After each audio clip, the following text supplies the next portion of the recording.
Rick and Morty issue 48. We start out with Morty trying to sleep and hearing Rick's voice saying space, but for some reason it's in green text without being in a text bubble. He turns the lamp on, and Beth says he's a sleepyhead and it's almost dinner time. Wait, instead of breakfast time? He woke up.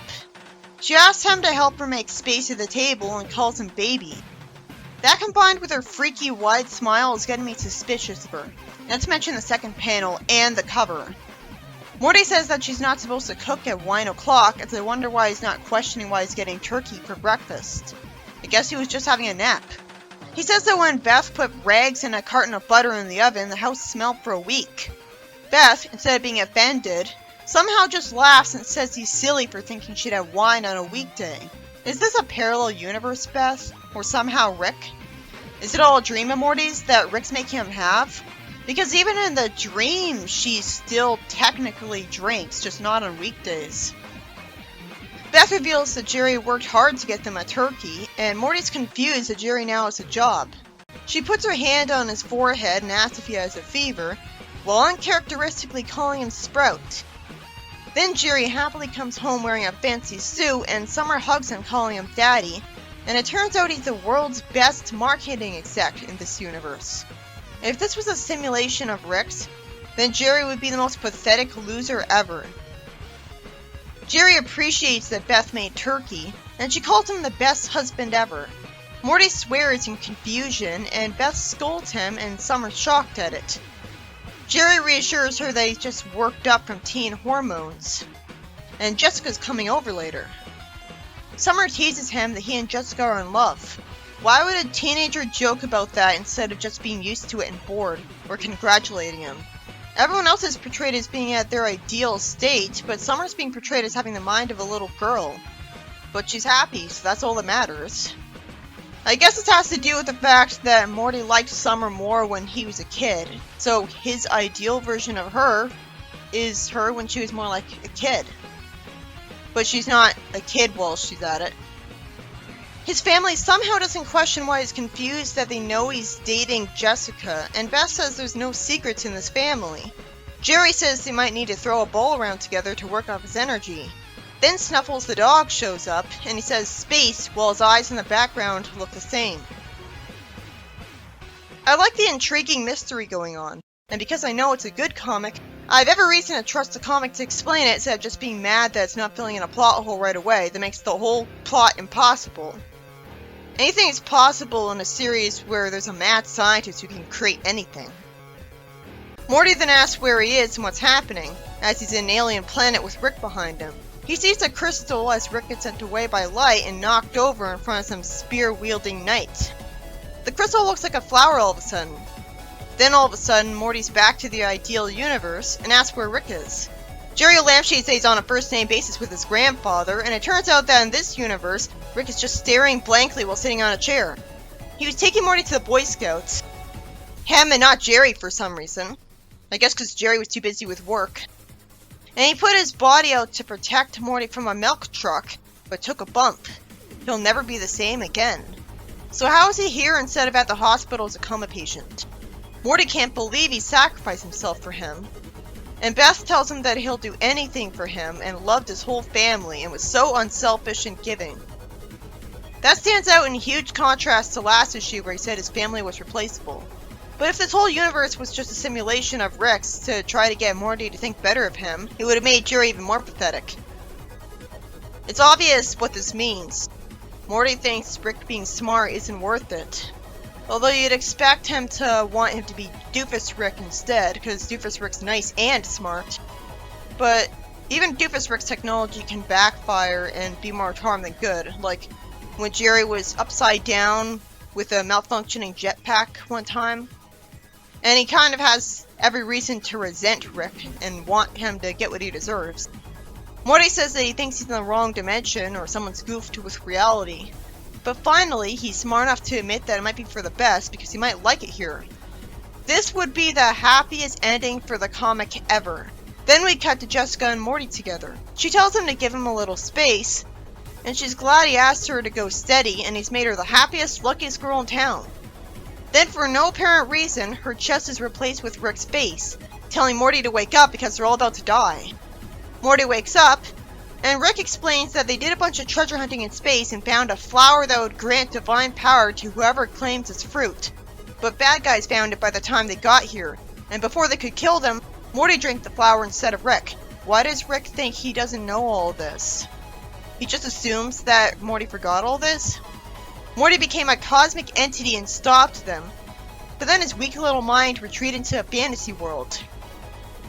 But he'll need to be told what he's capable of later, so it's not like he instinctively knew he could do anything he wanted and therefore gave himself a fantasy world. I guess he fell asleep because he passed out from fear, when he usually doesn't pass out from fear. More like he passed out from exhaustion, and because he's so powerful now, he gave himself a good dream. How did he know Morty was in a fantasy world? I guess he was sleep-talking. But sleep-talking is just people saying gibberish. And Rick has no idea what his actual dream was, aside from him having a vague idea that's right about what he just experienced. Rick says he doesn't really want to know about his fantasy. I can't blame Morty for retreating to a fantasy world because he'd rather have a happier life. He kinda earned it at this point. But you'd think he'd just change his actual reality if he became all-powerful, and make sure that he can't remember his old reality once he's in it. He tells Morty that he can beat the bad guys with his omnipotence. And at first he assumes he means to say impotent. I didn't know Morty wanted to have babies, but it does make sense because after he raised that alien baby in the show, he'd want another shot at it to do it right. And like the minute the baby showed up, even though it was unplanned, he immediately wanted to raise it. So he would want babies. So the fact that Morty didn't know he was omnipotent perfectly explains why he didn't change his actual reality and make sure he didn't remember his old reality. If Morty became omnipotent, wouldn't it just make Rick a nice person, not do what he wants? I guess he's so good of a person, despite the series proving he's not incorruptible, that he's opposed to this because he'd be brainwashing Rick, and he thinks brainwashing of any kind is wrong. More likely, even if he did make Rick good, he'd feel off-put because he'd know that he only became good because he forced him to be, and so it was just hollow. And he'd know that. And he'd know that was coming, which is why he wouldn't do it. What I mean is that he could rewrite reality so that... Even if he tried to rewrite reality so that Rick was always a nice person, he would have changed history so that he'd never lead Morty to the thing that would make him powerful in the first place. But I guess it would create another timeline. So that's why I wouldn't make it so that he never became omnipotent in the first place. He's acting in the moment, and he's afraid of what could happen to Rick. So it makes sense that he's impulsive enough to not think ahead and just do what Rick tells him to do. I love that he says, "Oh gee," and we actually see some letters show up spelling that out. And they fall right in front of the bad guys in their vehicles. And they actually crush them. It makes sense that this would be the first spell Morty would cast if he has no experience with using magic confidently, because he'd say some words and subconsciously think about them as letters. So he could just use the letters as weapons. But it'd be a lot nicer if he just brainwashed all the bad guys into being generous charity workers instead. But again, he didn't have any time to think about this. He's so scared and in the moment that he doesn't have the time to think enough to think. He could just freeze time and give himself all the time to think that he wants. And he's so used to fighting bad guys that he didn't have a chance to think of a non-violent solution. So missiles are fired at him and turns them into tennis balls to stop them. Rick recognizes a planet destroyer there is on site. He destroys it and then summons some more letters to destroy the vehicles. Rick says that he could have just snapped his fingers to immediately erase them all from existence. And Morty reveals he didn't think of that and says that'd be too anticlimactic. Since when does he care about that? And again, he was thinking in the moment. Whenever he thinks about bad guys being fought, he'd think about destruction. Rick would have looked smart if he said he could have brainwashed them into being good guys instead of saying that he saved them wrong, when he should be grateful either way. But I guess he wouldn't want to lead Morty into a train of thought that would lead to him brainwashing him to be good. So it'd be better if he thought it instead. Then we see Morty back to normal with no explanation, and it turns out that Jerry's turkey used to be either a hull or some alien zealot. He's smart enough to not care because it's still free turkey. Morty says that he realized with total knowledge that no one man should be responsible for so much power, so he released it back into the cosmos. Wait, wouldn't anyone who happens to pass by that tiny little region of the cosmos get the ultimate power? Where'd he release it to? He should have said he destroyed that power.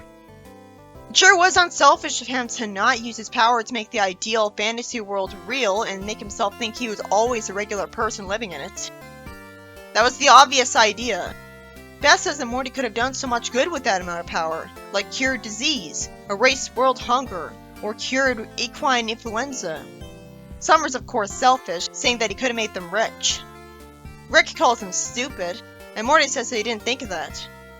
Well, it's a very good thing he made his decision, because I know he's not above being corrupted. Remember the 2 dictator Mortys? He's not evil like them, but still. Remember the episode based on the Purge? But that was because he had a really stressful day. Morty on a bad day is scary, but most of the time he's actually pretty nice. Oh, realistically it turns out that he did do something else with that power. He conjured up a robot girlfriend. He did want a robot girlfriend in one of the episodes. It's impossible to believe that he didn't make that girlfriend look exactly like Jessica. Or even have the ability to shapeshift to look like someone else to prevent Jessica from eventually finding out being creeped out with him. Rick made a gun to turn himself into a pickle, and tons of other things in one issue, to the point where it's doubtful he'd have made a different device for every different form of his. So couldn't Morty use that device on Gwendolyn to make her look like Jessica? Why would he make the robot look so terrible and unattractive? It would just look like Jessica. Or at least Gwendolyn. They missed the obvious reference. And it doesn't even look good, so it wasn't worth being different either. She tells him to take his pants off in front of his family. I guess he didn't have time to think about her so much. So that's all he made her able to say. And he didn't think to make her not do that in front of the family. He didn't have much time to think, so it makes sense that he made this decision. I love that Jerry throws back in Beth's face that she told him that these devices weren't anything for him to be concerned about. And she says it's not the same thing. And somehow the story ends there. So we'll never know why this thing disappeared. I guess it got randomly destroyed because of Rick's antics. Like he was running away from an alien and then a laser hit it. This story was about Morty retreating to a fantasy world with an ideal version of his parents and sister when he fell asleep. And I guess his hidden resentment for Rick really manifested hard, because why else would his ideal universe involve Rick as someone unable to talk or move because he sacrificed himself for him? I mean, since he's not in a coma, like lying down, like I guess he just got brain damage and could still walk around. His ideal version of Rick is one with almost no brain power at all. That's a weird cosmic flower. I love the intriguing mystery going on at the start. It turns out he became all powerful because he drank a cosmic flower Rick was after, and eventually Rick wakes him up. Sure was convenient he did that successfully. How many attempts to wake him up did he make? And then Morty used his powers in a creative way to defeat all the bad guys, crushing them with letters made out of what he says. And it reminds us of what a good person he's supposed to be, by giving up all that power, because no one person should have all that power. Usually when he has moments of what you are in the dark, it reflects negatively on him, especially in the episode where he had a save button. But here it was very different. And it makes sense that he didn't think things through and use his powers in a smarter way, because that's just who he is. He didn't have any time to think about it. So he went with his impulse. It sure was nice of Rick to not tell him to use the power how he wanted, but I guess he has whatever he wants. And Morty had no reason to do what he said at that point. So he wouldn't hope that Morty would do what he said, after all the trouble he put him through. I said Rick has whatever he wanted, and that's because if I try to think about the ideal universe for Rick, well, aside from Jerry being divorced from Beth, I can't imagine it would be any different from the show. He needs Morty to be the way he is so that his Morty waves can hide him from his enemies. I guess Rick's ideal universe would have it so that he wouldn't need Morty waves to hide himself. Like, he wouldn't have any enemies, so that would go. But I know for a fact that he doesn't want Morty to be a genius, because he knows that it wouldn't be worth it. So Morty would be the same. I guess he'd be unable to question him, but if he really wanted that, he'd brainwash him. Like, make a chip, like the Pocket Mortys have. He really loves his grandson if he didn't do that. Like, make him unable to get mad at him, betray him. That's very nice of him. He's better than Robotnik, at least. But Beth would be the same. Summer would be the same. And I doubt Rick doesn't want any challenge in his life.